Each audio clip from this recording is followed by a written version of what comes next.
변호사 소개 플랫폼 로톡과 법조단체는 최근 2년간 변호사법 위반이냐 아니냐를 두고 날선 대립각을 보여왔었죠. 양측의 갈등이 봉합될 기미가 보이지 않자 정부까지 사태를 해결하겠다고 나섰는데요. 이런 가운데 대한변호사협회와 서울지방변호사회가 기존 사설 온라인 법률 플랫폼을 대체할 자체 법률 플랫폼인 나의 변호사를 런칭했습니다. 어떤 서비스이고 차별점엔 뭐가 있는지 이혜연 기자가 취재했습니다.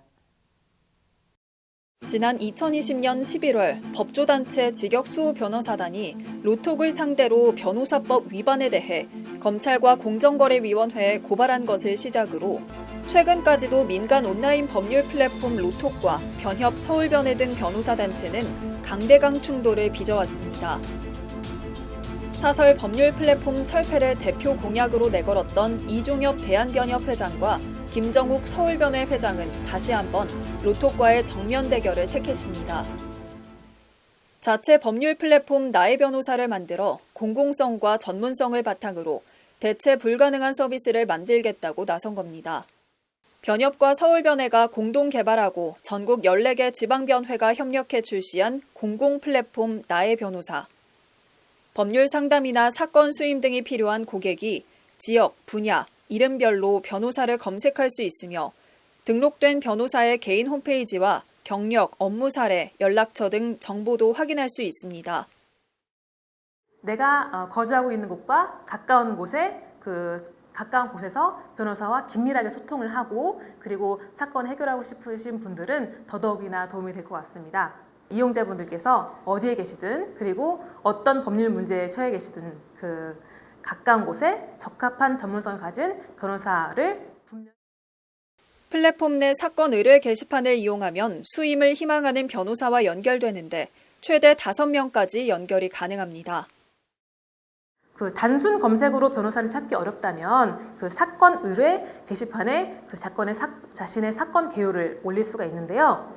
여기에 최대 5명의 변호사가 수임을 신청할 수가 있고 수임 희망을 신청할 수가 있고 그리고 소비자는 수임 희망 신청을 한 변호사의 경력과 업무 사례를 확인하고 1대1로 소통도 하고 그러면서 가장 자신에 적합한 변호사를 선택할 수가 있습니다.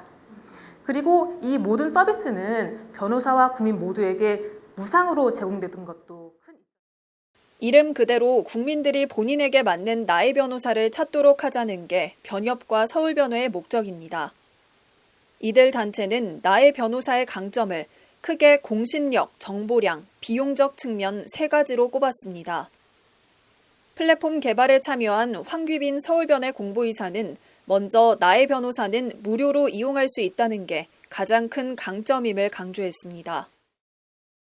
그러니까 처음에 투자금을 받아서 시장을 장악한 단계에서는 투자금을 집행을 하지만 결국에는 어느 한쪽으로 보면 비용을 전가할 수밖에 없는 거죠. 경제학적으로는 결국 그 비용은 최종 소비자에게 전가될 수밖에 없고요. 그런데 공공 플랫폼인 나의 변호사 서비스 같은 경우는 무료로 서비스를 제공하기 때문에 비용적인 측면에서 굉장히 압도적인 차별적 강점이 있다고 볼 수 있습니다. 또 운영 구조상 허위 과장 광고가 많이 발생할 수밖에 없는 사설 플랫폼과는 달리 공공 플랫폼 나의 변호사의 경우 검증된 정보만이 제공된다는 게 차별점으로 언급됐습니다. 마지막으로 꼽힌 강점은 방대한 정보량입니다. 정보의 양의 측면에서도 굉장한 차이가 있는데요. 사설업체의 경우에 참여하는 변호사님들의 숫자가 제가 알기로 최대 400여 명 정도에 불과한 것으로 알고 있는데 저희 나의 변호사 서비스 같은 경우에는 현 시점을 기준으로 4,300명 이상의 변호사님들이 참여를 하고 계시고 점차 매우 빠른 속도로 늘어나고 있기 때문에 다만 이번 나의 변호사 출시에 대한 우려의 시선도 존재합니다. 투자 없이 정해진 예산안에서 운영되는 나의 변호사가 과연 기존 플랫폼에 대항해 원활한 운영이 가능하겠냐는 걱정의 목소리가 나오기 때문입니다. 나의 변호사는 어떠한 이윤 추구도 없이 오로지 국민과 변호사만을 바라보며 만든 서비스입니다. 그렇기 때문에 서비스 고도화나 홍보에 있어서 투입할 수 있는 금전적인 여력이 확실히 제한되어 있는 것은 사실입니다. 비용을 최소화하면서도 우리 국민들의 삶 속에 자연스럽게 스며들 수 있는 다양한 방법에 대해서 고민하고 있습니다. 이런 이유로 나의 변호사 흥행 여부에 의문을 제기하는 시선에 대해 두 기관은 모두 피드백 기간 동안 많은 의견과 지적들을 듣고 보완점을 개선했다며 자신감을 내비쳤습니다. 나의 변호사는 앞으로도 지속적인 모니터링을 통해 개선점을 보완해 나가겠다고 밝힌 만큼 앞으로의 활약을 지켜봐야 할 것으로 보입니다. 법률방송 이혜연입니다.